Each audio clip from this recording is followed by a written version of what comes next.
guys. Hope you had a nice vacation. We are still on vacation when we're making this. And today we're going to talk about Thomas, one of Jesus's disciples. Are there things that you can't see that are real? Love.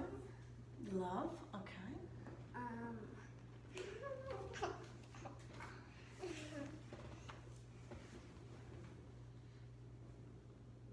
Air. Air. Oxygen. Germs. Germs is actually what I was going to mention today. Yes. So there are things that exist that we can't see. And a lot of us have been doing extra cleaning. Sometimes your hands look clean, but you know they aren't clean. Maybe you were in the bathroom, maybe you touched a lot of things. Maybe you're at school and you just touched a lot of things. And before you eat, even if your hands look clean, you gotta wash them, right? Even if you don't see the germs disappear. Maybe with a microscope you could, but you can't with your regular eyes see that it was real. But sickness is real, right? So there are some things we can't see. And maybe we don't even understand completely how it works, but we still can know it's real, all right? And I think Jesus is a little bit like that. What did Jesus do that was special on Easter? Can you reach the cross? He escaped from the cave that they buried him. Yeah. Well, he was dead. He was dead. He was totally dead, and they brought him to that sort of tomb, that cave-like thing. So it's not quite just escape. The other thing is that he got up. He rose from the dead.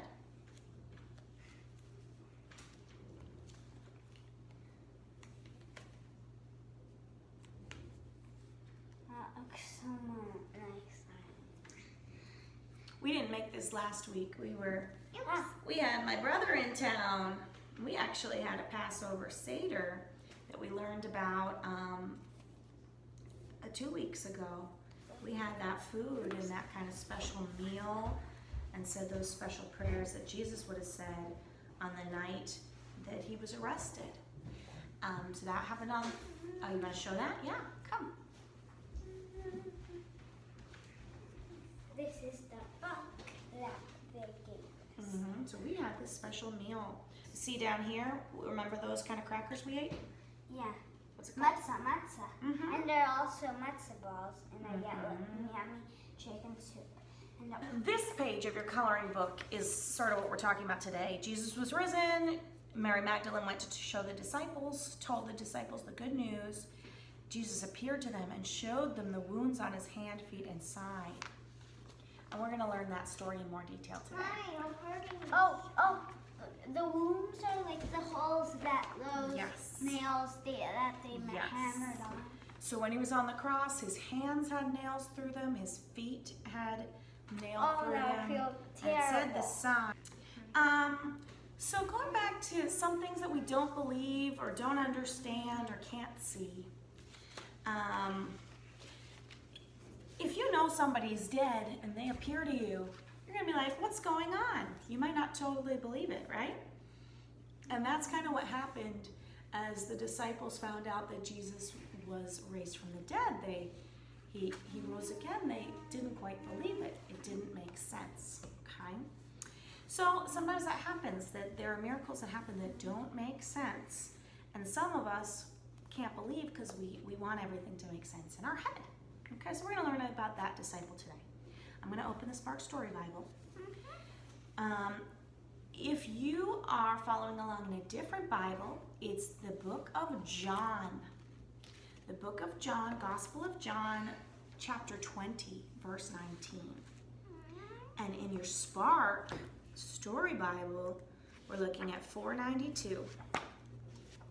492 is 492. 492. All right. So can you read the title?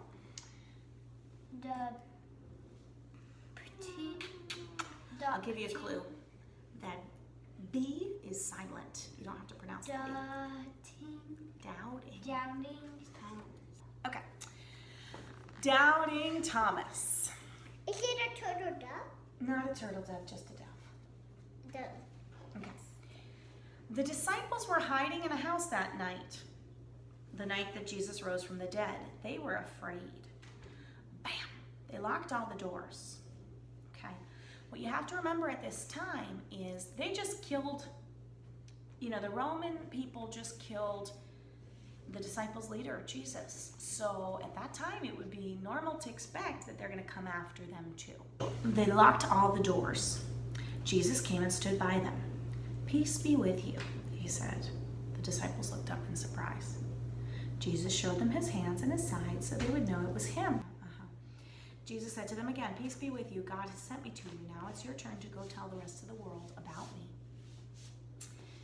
Jesus breathed on them in a special way. "With this breath, I will always be in your hearts, even when I am in heaven." Thomas was the only disciple not there that night. When he got back, the others excitedly told him about Jesus' visit. Okay? So he missed it. Does anything ever happen when your friends tell you a story and you're kind of like, "Well, I wasn't there. Are you sure you're not exaggerating? Are you sure you're not acting crazy? Because I didn't see it." "I don't believe you," Thomas said. "I'll believe when I can touch Jesus' wounds." Wounds are where you got hurt. A week later, Thomas and the other disciples were in the same house. Jesus came again and stood with them. "Peace be with you," he said to them. "Thomas," Jesus commanded, "come here. Give me your hands. Put your finger on the wounds in my hand. Put your hand by the wound in my side.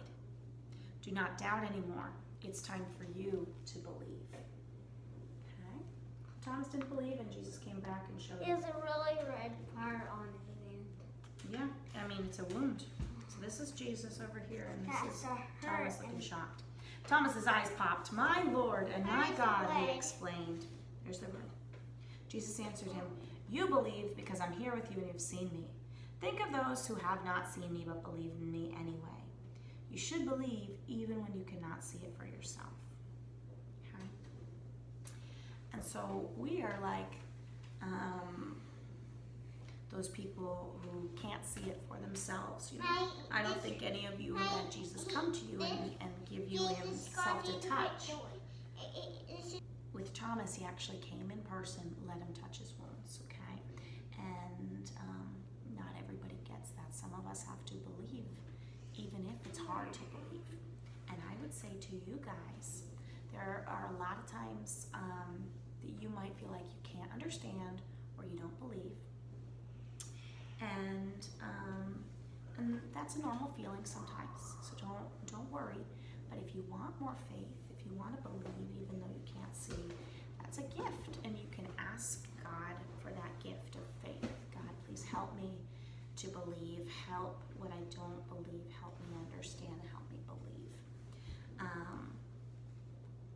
And I've had that prayer answered, so I think it might be answered for you too. If that's how you feel, kind of like Thomas, you can't believe until you see it. Okay? I'll believe it when I see it. Sometimes in episodes sure. or movies. Yeah, it's a normal feeling. I'll believe it when I see it. Yeah, when you don't feel like you believe until you actually see it, that's called doubting. Okay. Oh, I want to do that. Oh, that. You got a maze? Yes. Can I do From it? doubting to believing. Yep. Get a pencil, you can do that. And we've got a craft. Which hands had the circle in them? Which hands had the wound? Whose hands? Jesus. So these would be Jesus' hands. And whose hand put the finger in? Thomas. And when Thomas felt those wounds and saw him there, they said, "My Lord and Oh, my he God." said That's what he said. finger in there. Oh. So we're going to use these little pieces. Mommy, I was going to cut them out.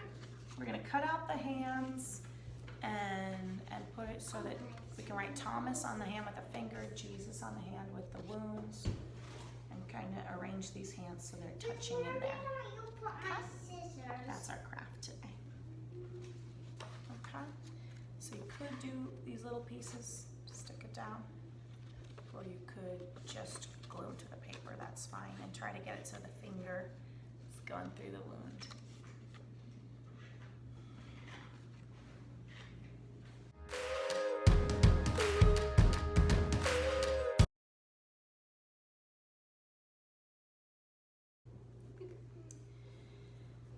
Father God, let us be those blessed people who can believe even if we haven't seen.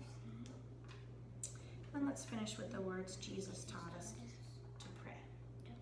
Okay, let's fold our hands and our heads. Our Father, who art in heaven, hallowed be thy name. Thy kingdom come, thy will be done, on earth as it is in heaven. Give us this day our daily bread, and forgive us our trespasses, as we forgive those who trespass against us. Lead us not into temptation, but deliver us from evil. For thine is the kingdom, and the power, and the glory forever.